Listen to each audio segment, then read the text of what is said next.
வருவாய் வரவுகளில் ஏற்படும் அனைத்து இழப்புகளையும், அதேபோல் அரசு பணிகள் மற்றும் இதர அரசு செலவினங்களில் ஏற்படும் இழப்புகளையும் தடுத்து நிதி நிலையை மீண்டும் சீரான பாதைக்கு கொண்டு வர இந்த அரசு அனைத்து நடவடிக்கைகளையும் மேற்கொண்டு வருகிறது.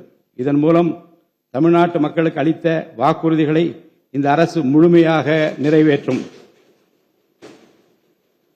மிகவும் சவாலான நிதி நெருக்கடியினை தமிழ்நாடு அரசு சந்தித்து வரும் வேளையிலும் மக்களுக்கு அளித்த வாக்குறுதிகளை நிறைவேற்றும் முனைப்புடன் இந்த அரசு ஆட்சி பொறுப்பேற்றவுடன் மாண்புமிகு முதலமைச்சர் அவர்கள் முதல் 3 உத்தரவுகளாக நுகர்வோரின் மின் கட்டணத்தினை குறைத்திடும் விதமாக அரசிற்கு ஏற்படக்கூடிய 1730 கோடி ரூபாய் செலவில் 2 மாதங்களுக்கு 500 யூனிட் வரை பயன்படுத்தும் வீடுகளுக்கு 200 யூனிட் இலவச மின்சாரம் வழங்கவும், மாநிலத்தின் அனைத்து மாவட்டங்களிலும் போதைப்பொருள் தடுப்பு சிறப்பு படையினை உருவாக்கவும் மற்றும் பெண்கள் மற்றும் குழந்தைகளின் பாதுகாப்பிற்காக சிங்கப்பெண் சிறப்பு அதிரடி படையினை ஏற்படுத்தவும் ஆணையிட்டுள்ளார். பொது அமைதியை பேணி காப்பது, சட்டத்தின் ஆட்சியை நிலைநிறுத்துவது மற்றும் பெண்களுக்கு எதிரான குற்றங்களை இரும்பு கரம் கொண்டு ஒடுக்கி மகளிர் மற்றும் குழந்தைகளை பாதுகாப்பான சூழ்நிலை உருவாக்குவது இந்த அரசின் முதன்மையான லட்சியமாகும்.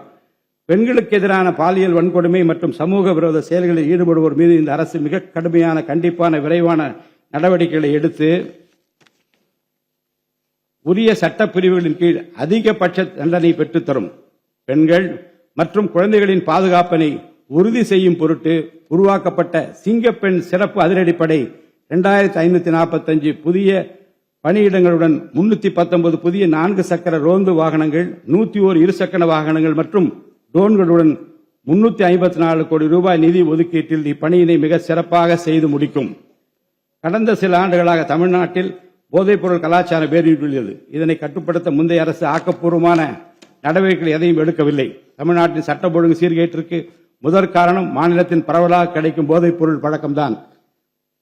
போதைப்பொருள் இல்லாத தமிழ்நாட்டை உருவாக்குவது இந்த அரசு முழு மூச்சுடன் செயல்படும். இதனை செயல்படுத்தும் விதமாக போதைப்பொருள் தடுப்பு சிறப்பு படை அனைத்து மாவட்டங்களை உருவாக்க இந்த அரசு உத்தரவிட்டுள்ளது. போதைப்பொருள் நடமாட்டத்தை முற்றிலுமாக ஒழிக்க தேவையான அனைத்து நடவடிக்கைகளையும் இந்த அரசு எடுத்து வருகிறது. பொதுமக்களின் நலனில் பெரிதும் அக்கறை கொண்ட இந்த அரசு பொறுப்பேற்றவுடன் முதற்கட்டமாக வழிபாட்டு தலங்கள், கல்வி நிறுவனங்கள் மற்றும் பேருந்து நிலையங்களுக்கு அருகில் 500 மீட்டர் தொலைவில் அமைந்திருந்த 717 மதுபான சில்லறை விற்பனை கடைகள் மூடப்பட்டுள்ளன.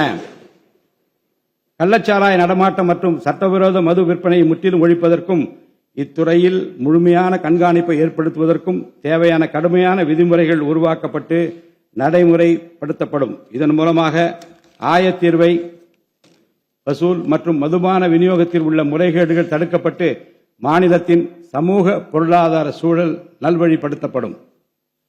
தமிழ்நாட்டில் கனிம வளத்துறையில் மலிந்து கிடக்கும் ஊழல் முறைகேடுகள் காரணமாக கனிம வளங்கள் மூலம் கிடைக்கும் வருவாயில் பெரும் அளவில் இழப்பு ஏற்பட்டுள்ளது. மாநிலத்தில் உள்ள கனிம வளங்களை திறம்படவும் சுற்றுச்சூழலுக்கு உகந்த வகையில் நீடித்த காலத்திற்கு பயன்படுத்துவதையும் இந்த அரசு உறுதி செய்யும். அரசின் கருவூலத்திற்கு வரவேண்டிய வருவாய் வேறு வழிகளில் திசை மாறி